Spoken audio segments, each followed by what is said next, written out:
Doutor Antônio, em poucas palavras, o que é uma intervenção cívico-militar? É uma ação política direta da nação quando os instrumentos políticos representativos não estão funcionando. Então a nação precisa intervir para salvar a coisa pública. E por que o Brasil necessita de uma intervenção atualmente? Porque nós estamos vivenciando um vácuo político institucional. O que é vácuo político institucional? É a relativização do poder do Estado. Ou seja, nós temos ambientes sociais em que o poder do Estado não se opera. Por exemplo, as favelas, as periferias, os acampamentos do sem terra, por exemplo. E as cadeias? A cadeia é um absurdo, porque cadeia tem que ter disciplina máxima. E você tem uma cadeia entregue a si mesma. O crime é que manda na cadeia. Isso tudo é relativização do poder do Estado. E o Estado foi criado para proteger as pessoas e não para proteger o crime, como vem acontecendo. E como é que seria essa intervenção no Brasil? Veja, a Constituição Federal, sabiamente, sabedoria dos seus redatores, não dos políticos que debateram a Constituinte, sabiamente ela estabeleceu no artigo 1º e no artigo 142 que a sociedade pode ter uma ação política direta através dos seus instrumentos de força, que são os seus exércitos. Qualquer nação tem o exército como instrumento de garantia. E é assim que se opera. A nação, junto com os seus mandatários militares, intervém no processo político, afasta o crime do poder do Estado, faz uma adequação de mecanismos institucionais e convoca eleições gerais. E quais seriam as consequências de uma intervenção cívico-militar? O Brasil, em primeiro lugar, ganharia estabilidade política e econômica, em segundo lugar. O que o mundo precisa, um Brasil forte para comprar e vender mais. E abastecer os mercados com seus produtos agrícolas e minerais. Sim. Essa é a consequência. Então o Brasil sairia da 7ª ou 8ª potência e em 2 anos iria para 3º lugar. Nós ultrapassaríamos o Japão com certeza. Sim. Em 2 anos apenas. Beleza. E qual a diferença de uma intervenção cívico-militar comparado com o tal chamado golpe militar de 64? Veja, em 64 o ambiente era diferente. O Brasil era uma província poeirenta que vivia a Guerra Fria, que era instrumento do poder real, que é uma guerra que realmente não ocorreu, porque as potências sempre se entenderam. Agora, os países periféricos viviam uma guerra sangrenta que não traduzia a realidade. O Brasil temia que a ideologia tomasse conta da sua vida, afastando as suas crenças e o convívio social adequado. E uma intervenção? Houve a intervenção, e naquele tempo, eu digo naquele tempo que faz tempo mesmo, 64, houve uma intervenção cívico-constitucional também. Só que o povo só participou da intervenção propriamente dita. Em seguida se afastou da coisa pública. E a proposta atual é que o povo continue, mas como? Como um fiscal do exercício do poder. São esses mecanismos de fiscalização que nós temos que apropriar o mecanismo do Estado. E quanto tempo duraria uma intervenção até que se estabelecessem novas votações e eleições? Em primeiro lugar, a intervenção propriamente dita, o país tem que funcionar rapidamente, com uma nova feição. Você tem que alterar a Constituição, dotando-a de mecanismos que possibilitem que a sociedade fiscalize o exercício do poder. Por exemplo, corregedorias compostas por cidadãos, ampliar a competência do Tribunal do Júri para que os políticos sejam julgados pela sociedade. Então, feito isso, você tem que adequar o mundo partidário para afastar o crime desse mundo também.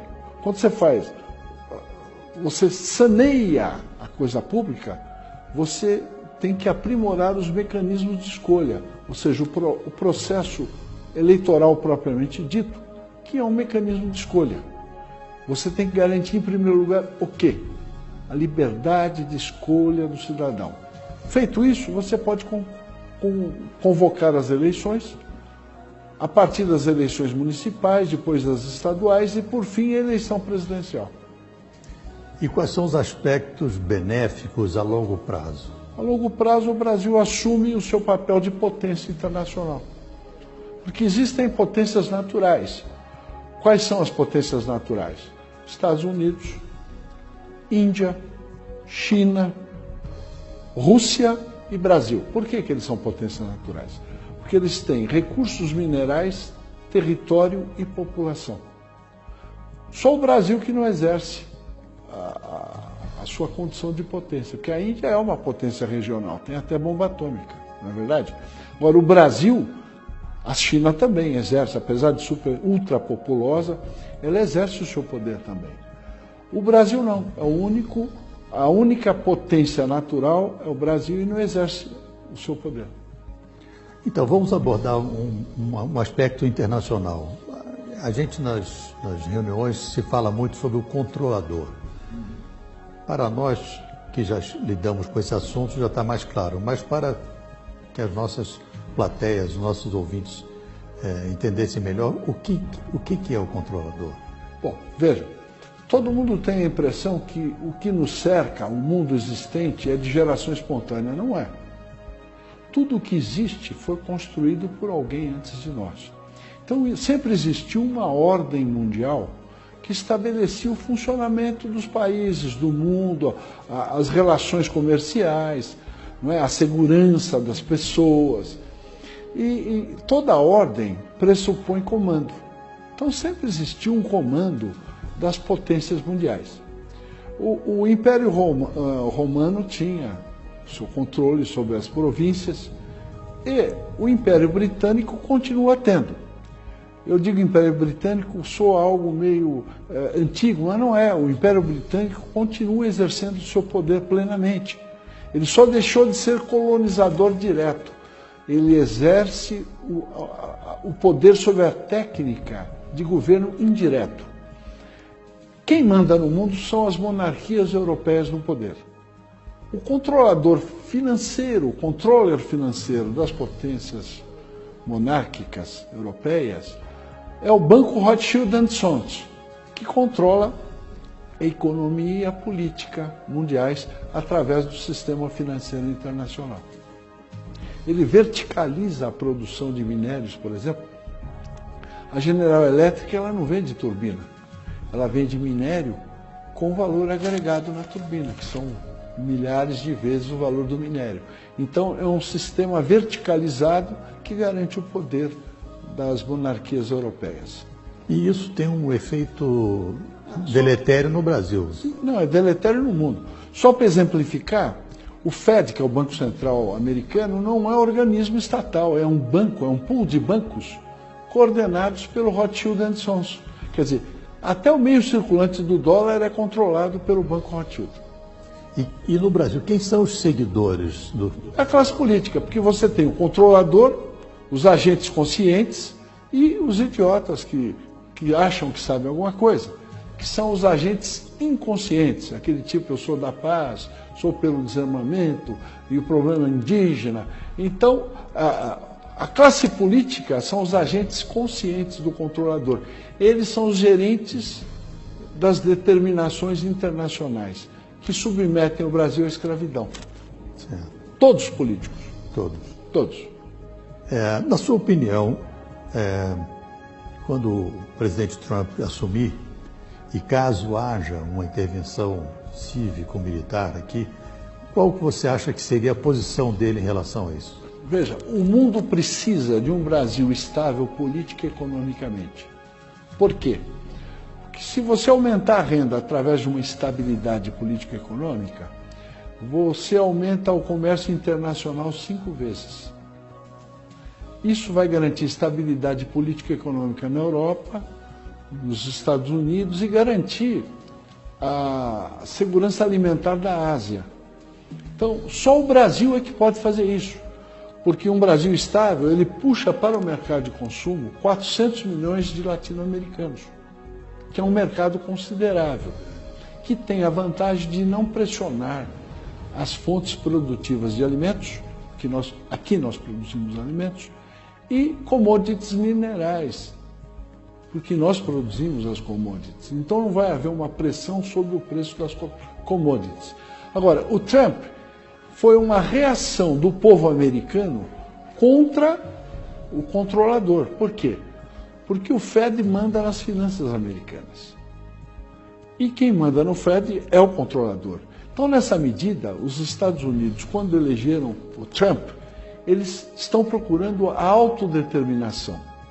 Lá foi possível pelo processo de escolha eleitoral, porque o processo é adequado. Agora, o nosso processo de escolha, nosso mecanismo de escolha eleitoral é inadequado, é só para o crime ganhar.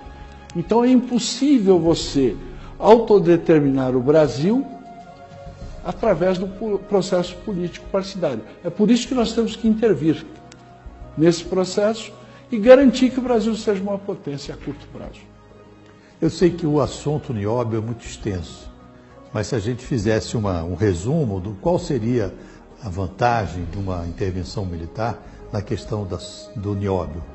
Bom, o nióbio é um dos principais minérios do mundo moderno, não é verdade? Mas o Brasil produz outros minérios, tem reservas minerais estratégicas de praticamente todos os minérios dos quais o primeiro mundo é dependente.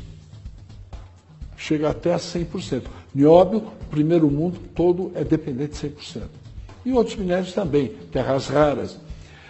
De sorte que o Brasil perde por dia em contrabando e subfaturamento de exportações de minérios estratégicos, $1 bilhão por dia. Né? Só em nióbio nós perdemos $100 bilhões por ano. Só para fazer uma comparação, o ano passado a União arrecadou em imposto de renda à pessoa física, descontado na fonte, R$139 bilhões. Só em nióbio nós perdemos $100 bilhões, o equivalente a quase 3 vezes o que ele arrecada com o imposto de renda. Então, se você estancar a sangria das receitas com exportações de minérios, você vai reduzir os impostos a menos de 30% do que você paga hoje. Com o imposto único, você passa a pagar 17% ao ano. Com a malha tributária de hoje é 36%. Mas dependendo da faixa salarial é muito mais. Porque, por exemplo, quem ganha R$10 mil paga 30% de imposto de renda, fica 7%. Desconta INSS e outras coisas, o sujeito leva 6 mil para casa. Só que do que ele consome, 50% é imposto. Então ele ganha 10 e fica com 3. Na realidade, quem ganha R$10 mil, que é uma classe média forte, ele paga 70% de impostos. O que é um absurdo. Isso é escravidão. Né? Porque o escravo, acho que ele tinha garantia de teto, garantia de comida e de roupa e de saúde. Que o patrão dele queria que ele tivesse saúde para trabalhar. Nós não temos garantia de nada disso e pagamos 70% de impostos. É um absurdo. Não, isso é escravidão. Total. Né? Você trabalhar à custa de comida é escravidão. Né? Eles falam tanto de escravidão do homem pelo homem. No Brasil, o governo escraviza o povo. Como é que é? Nós temos que estender a lei áurea para o terceiro milênio. Com certeza. Eu espero que, com suas palavras, o seu pensamento, a gente possa mobilizar cada vez mais pessoas e que, conscientemente, saibam o que é uma intervenção cívico-militar para o bem do Brasil e não para uma casta. Eu não diria que seria cívico-militar, porque o setor militar é mero instrumento da sociedade. Então a intervenção é da sociedade. Certo. O Império Romano já tinha isso. Agora, eu quero ressaltar o seguinte, que Eu simplesmente estou descrevendo fatos. Eu não estou inventando nada, nem dando uma nova receita.